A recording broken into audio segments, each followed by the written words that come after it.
Of all the financial titans and philanthropists of the 20th century, none are more complex or mysterious than George Soros.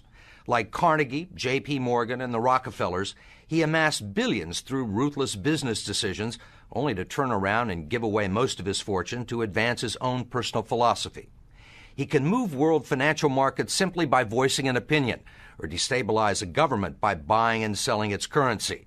He also pledged more aid last year to help people in Russia than the U.S. government did. But now George Soros is worried. He thinks the global economy is coming apart at the seams and that the world needs to be protected from people like George Soros. We may now think that everything is fine, but the fact is that the system is broke and it needs fixing. What you're doing is asking some form of regulation to protect the world against you. Well, I am a player, and I think all players should be regulated. There have to be rules of the game.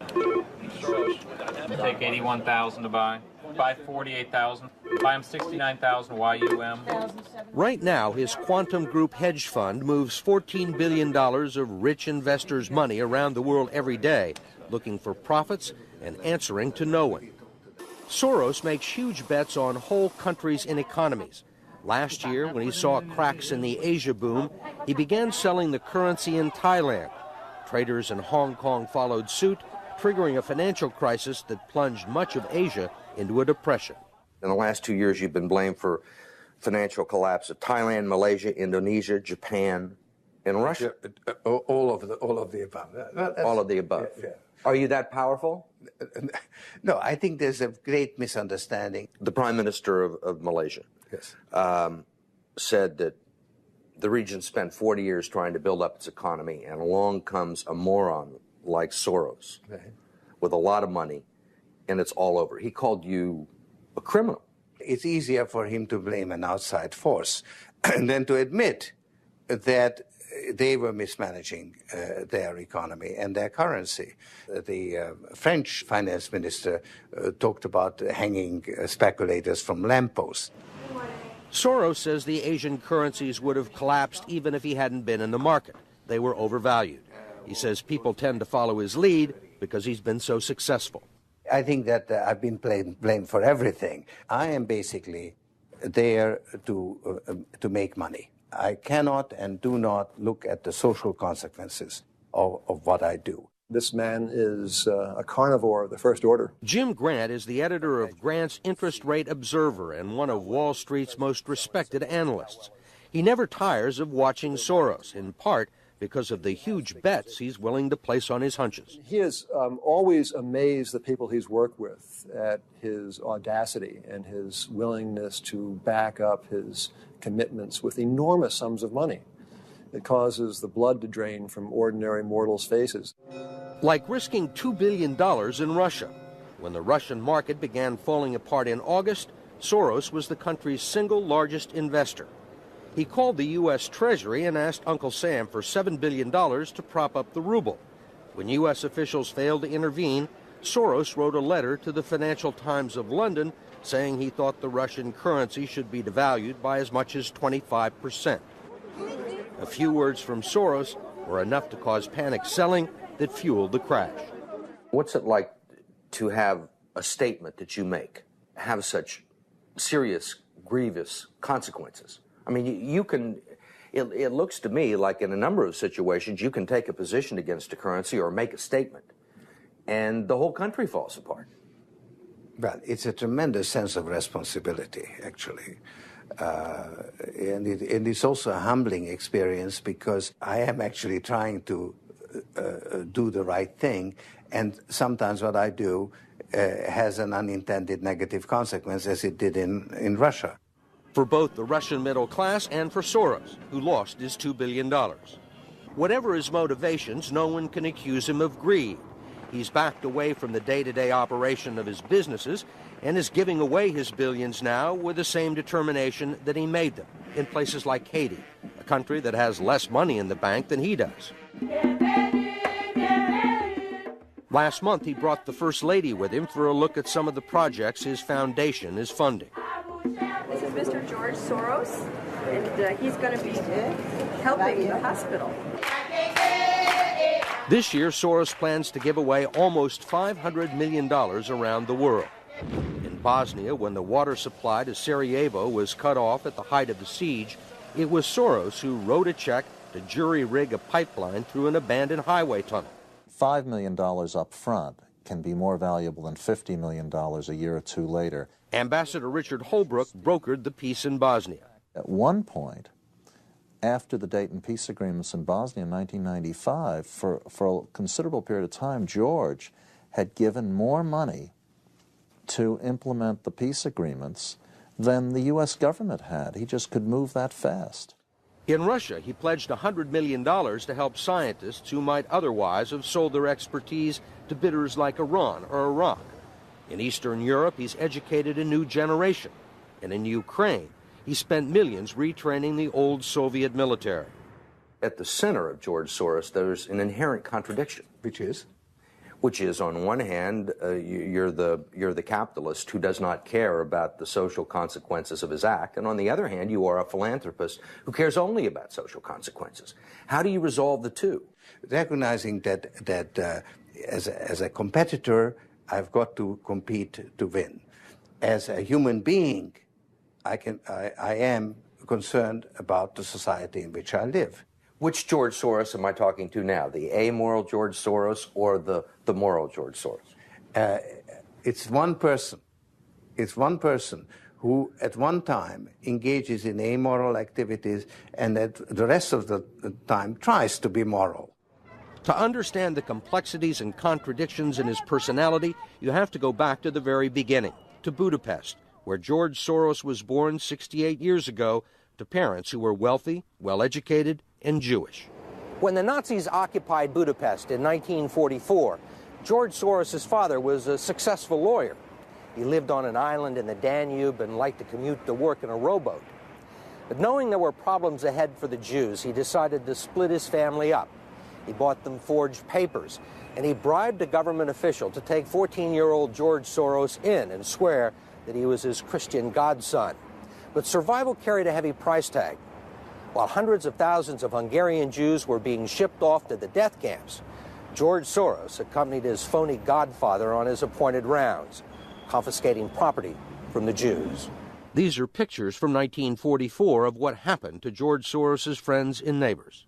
You're a Hungarian Jew who escaped the Holocaust by posing as a Christian. Right.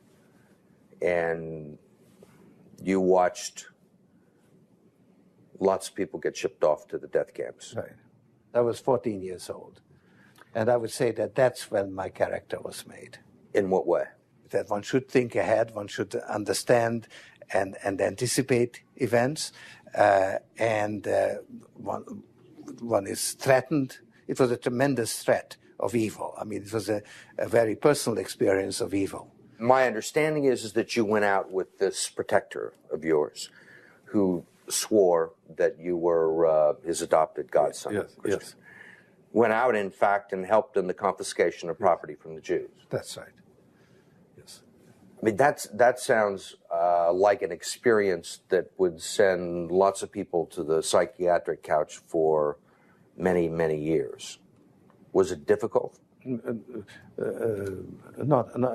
at all. Not at all.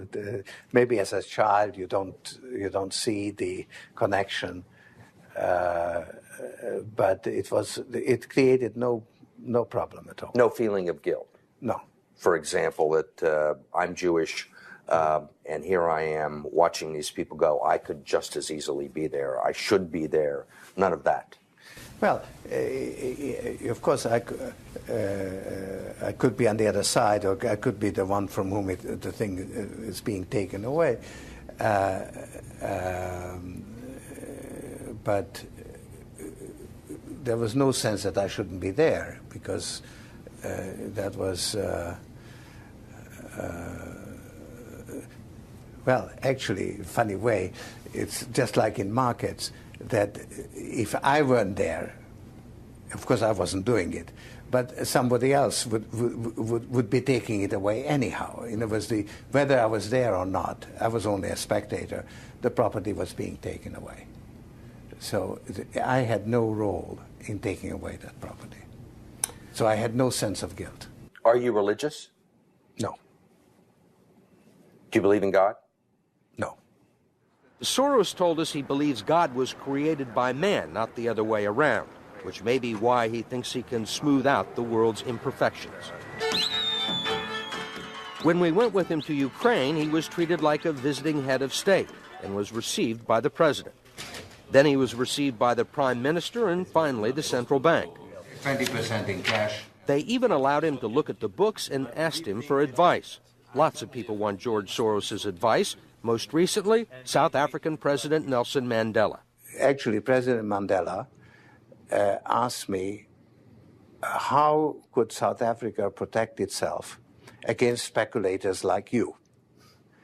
And I told him, I wrote him a memo, trying to give him the best advice I could, how to reduce the exposure of South Africa to speculative attack. That's the old stop me before I kill again approach, right? Well, you're telling this is what you can do to stop me. Whether I or somebody else does whatever is happening in the markets, it really doesn't make any difference to the outcome. I don't feel guilty because I'm engaged in an amoral activity which is not meant to have anything to do with guilt. Part of the reason he is so rich is that the Soros hedge funds operate offshore in the Netherlands Antilles to avoid scrutiny by the Securities and Exchange Commission. So even while Soros tells Congress and the Treasury that hedge funds must be regulated to stop the global crisis, he's avoiding the rules. Why is it that Americans can't invest in the quantum fund? It's an offshore fund. Why is that? Because the fund is not registered with the Securities and Exchange Commission.